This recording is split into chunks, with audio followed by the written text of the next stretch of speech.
Well, joining me now is the United States Ambassador to Israel, Majkom Hakabijem. Ambassador, welcome to Uncensored. Thank you very much. Great to be with you, Piers. On August the 6th, you posted the following on your X account. Welcome to kindergarten, Pirs Morgan, as Douglas Murray welcomes you to preschool about Hamas, Israel, and the war in Gaza. When Arab League calls on Hamas to disarm and let all hostages go, it's time to figure out who the real bad guys are. Now, look, I don't want to get into an argument about your characterization of my school level at the moment. However, what I would say is that let's just start this, Ambassador, if I may, by, I think, me laying out my view about this war, and you tell me where you differ, and then we can get to where we are now, because you may find that we're a little closer than you think. My view has been very strongly from October the 7th that Israel had a fundamental right and indeed moral duty and imperative to defend its people, particularly given that Hamas said on the record after October the 7th, we want to keep doing this. So on that, I think we're in full agreement.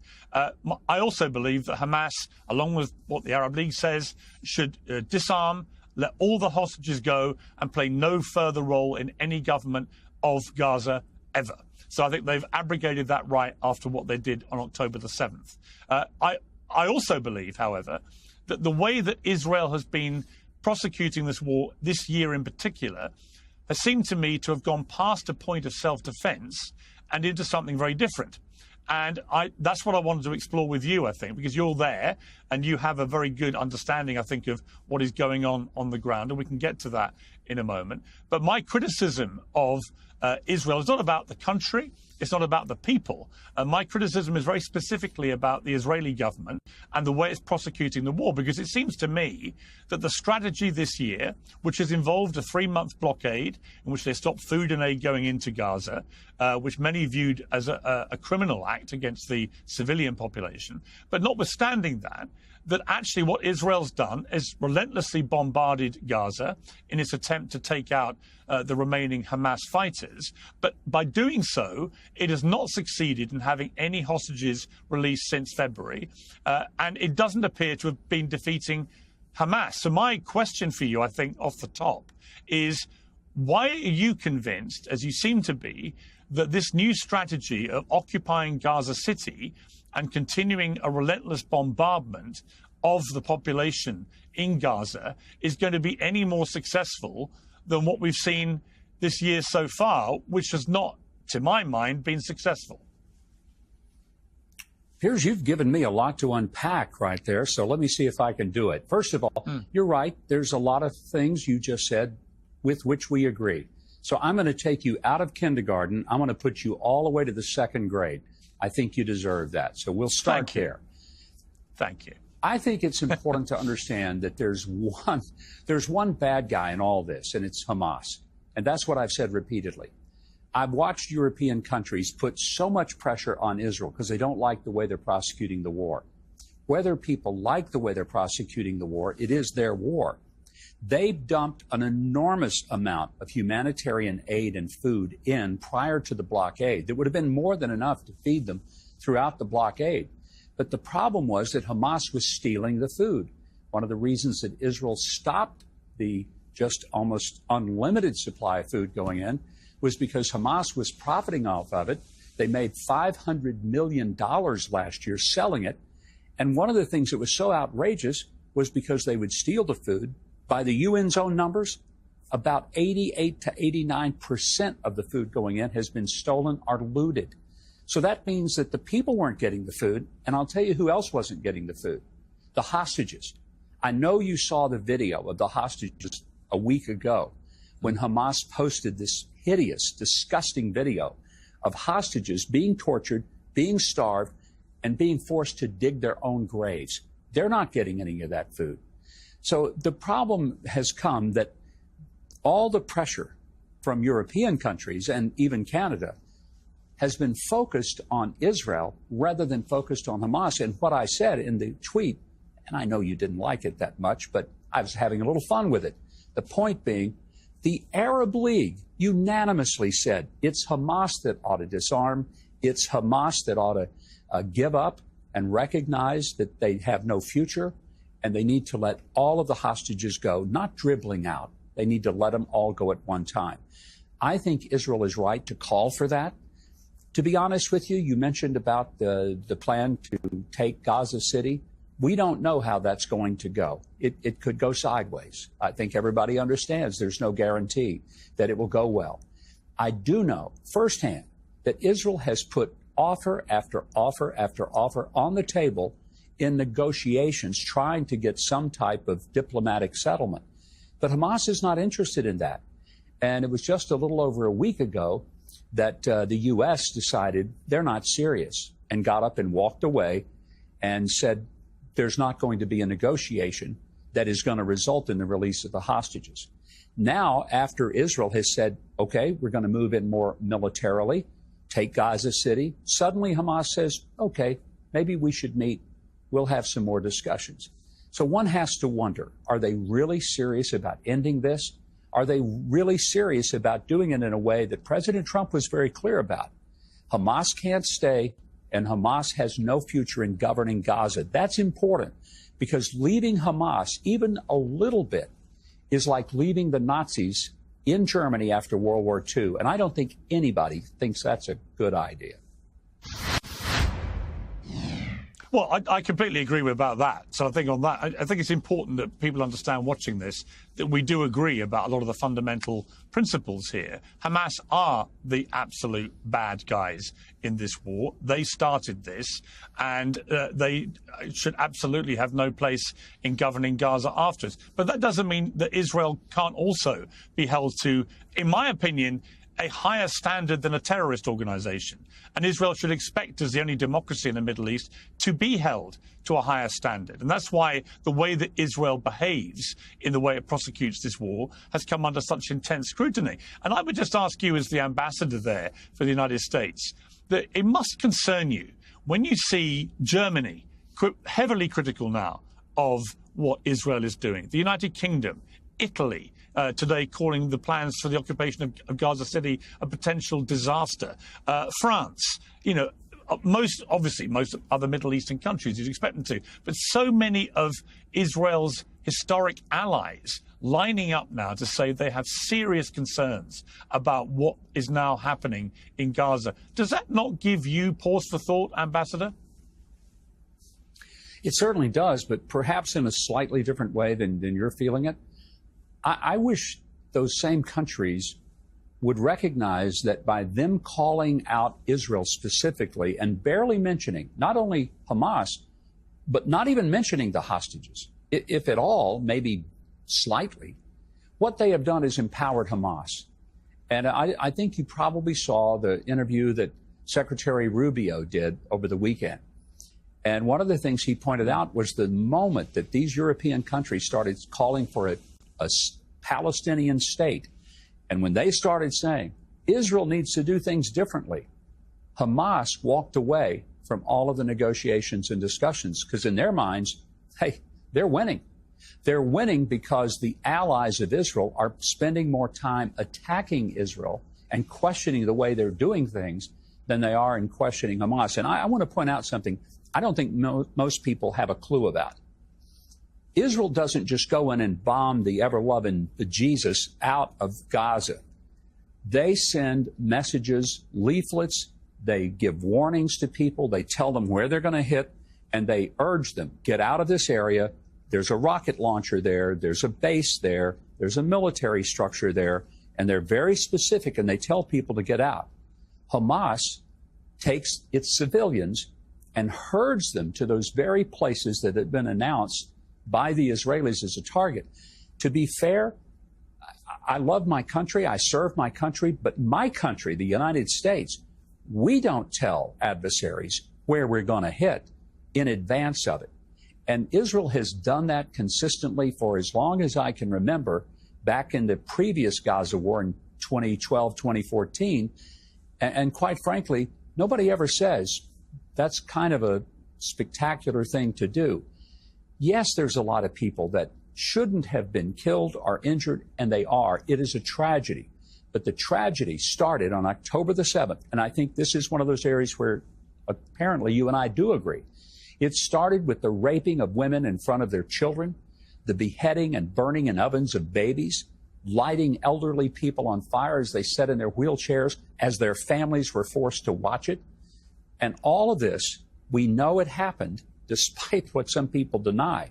We know it happened because the Hamas terrorists, the savages, they videotaped it themselves because they were really proud of what they were doing. And they took it back and they showed it to their families and they showed it to the other people around them because they wanted them to see what they had done in the absolute heinous, unspeakable murder of innocent Jewish people who had done nothing to them, and they just woke up one Shabbat morning, and here they come, and the horror that was unleashed upon them is equivalent to 40,000 Americans being slaughtered and massacred. And I wish more Americans put in that context that over 1,200 people murdered that morning is the equivalent of 40,000 Americans. And I promise you, if someone came and killed 40,000 Americans in one day, the difficulty would be to restrain Americans from wanting to do what Israel has been accused of, but absolutely has not done, and that's genocide. I've said this many times, Pirs, if Israel is trying to commit genocide, they're really honestly bad at it, because they could have done genocide on October the 8th. We know they have the military capacity, but they haven't. They have tried to spare civilian life, tried to contain the collateral damage, but they don't get any credit for that, appreciation for that. Instead, they get condemned by the very people that ought to be their allies and that ought to understand that if the same thing happened, whether it was in France or Great Britain or Canada or the Netherlands, I assure you that the people of those nations would not say, gee, we just don't like the way that you're fighting those who did this to us. Well, look, I agree with everything you said about Hamas. They're a despicable terrorist organization, and what they did on that infamous day will live in history as one of the worst terror attacks imaginable. However, when it comes to this idea that you're promoting there, that Israel has been restrained in the way it's gone about its response, I would take issue with that because, as you said, 1,200 people were killed that day. It was horrendous. But in response, Israel has now killed north of 60,000 people, including over 20,000 children. Let me pause. Let me pause there. When you use the term 60,000, let's remember that that figure comes from the Gaza Health Ministry, which is Hamas. And we don't know if this is anywhere near accurate. Plus, it also includes the terrorists. It's not just civilians, not 60,000 civilians. We don't know how many it is. It could be 15,000. It could be 50, it could be 60, and 3/4 of those could be the terrorists. So those numbers are a little hard to validate because they do include the terrorists themselves, and I'm not sure that that's a casualty that most of us are going to lose any sleep over and weep over. Well, no, I don't. Well, okay, so let me pause you. Let me pause you on. Okay, let me pause you then, because I would just say, yes, that is correct. No one's going to lose any sleep over Hamas terrorists being killed.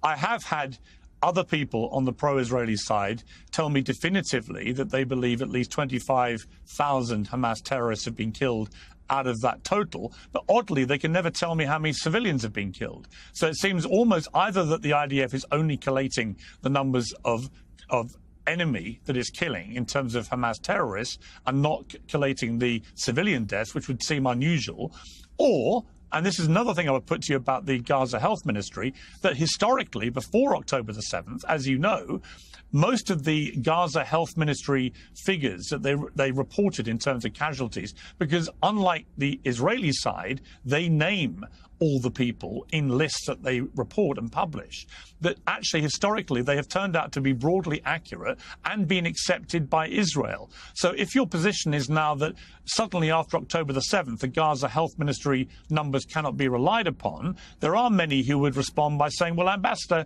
hang on a second, because actually historically their numbers have turned out to be broadly correct, and therefore we should accept them as broadly accurate. What would your response be to that? I can't validate that what you said is accurate. I'm not familiar with the pre-October 7th Gaza Health Ministry credibility. I would say that post-October the 7th, their credibility is pretty poor. I remember when Israel was accused of bombing a hospital and killing a bunch of people, and that made all the headlines across the world, and Israel was vilified for it. Turns out it wasn't anything they shot. It was a Hamas rocket that went astray.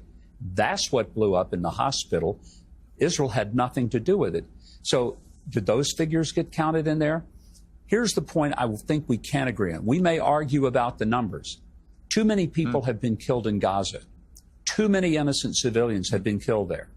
But I blame Hamas for their stubbornness. I blame them for putting their people in front of the targets, not even trying to protect them.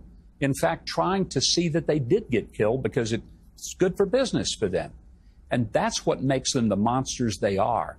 They're not protecting their innocent. They're putting their innocent in harm's way intentionally because they don't care if they get killed. And when I was in Gaza a little over a week ago and talked to Gazans inside, what I was really amazed by was they didn't hate the IDF, which I would have kind of thought they might. They loved America, which I was glad they did. But what really was interesting was that every single one of them said that they had had a family member who had been murdered by Hamas. They hated Hamas. They wanted nothing to do with them. They wanted them gone. They wanted them out of their sight, out of their country, out of their control, because every one of them had personally experienced heartache in their families because of what Hamas had done. The problem, it seems to me, is that you have obviously horrifically bad actors on the Hamas side here. No one can dispute that. I won't dispute anything you've said in relation to Hamas at all. We are completely aligned on what they are and what they represent and the existential threat they pose to Israel and to Jews. I don't make any doubt about that whatsoever. The problem is that many people believe that Benjamin Netanyahu has been held a ransom in his own government to very hard right members of that government, led by the finance minister Bezalel Smotrich, who said in a radio interview yesterday that he and Netanyahu disagree on establishing Israeli settlements in the Gaza Strip. My plan, he said, is for large parts of Gaza to remain under our control and sovereignty, and we can also settle them.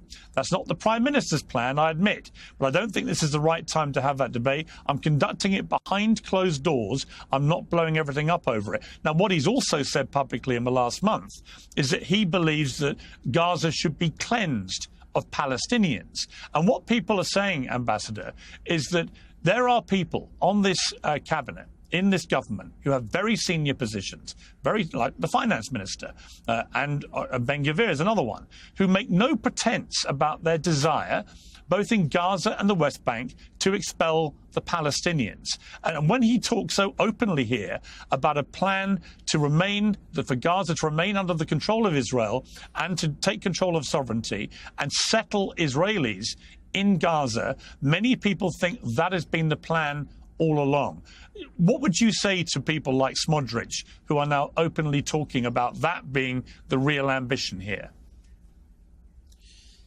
Israel, like every other country I'm aware of, and certainly like the U.S. and the U.K. for that matter, have people in a variety of positions on the political spectrum. Israel is no different. It's a democracy. People are able to speak. They're able to say things that others will disagree with.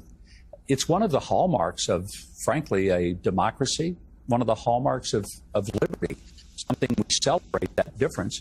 We may not celebrate every point of view. I don't celebrate every point of view that I hear coming out of the mouths of American elected officials who are in Congress. But here's what I do know, and this is something that, of course, you're aware of as well.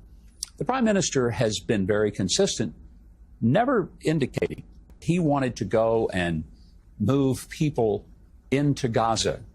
He's been explicitly clear that what he would like to see is once it's controlled, once Hamas is gone, once that dust has settled, and there's a lot of dust, I can tell you from having just been there, he wants to see an international coalition that would include largely and perhaps mostly, with the exception of the United States, Arab partners, people who would have a governing hand and a governing role for a matter of years until the whole place can be built back. That's what he has stated. So, yeah, there's going to be differences of opinion with the prime minister within his own government. That's kind of normal. It's what we have in America. Heck, we've got some Republicans in the Congress that don't always agree with President Trump.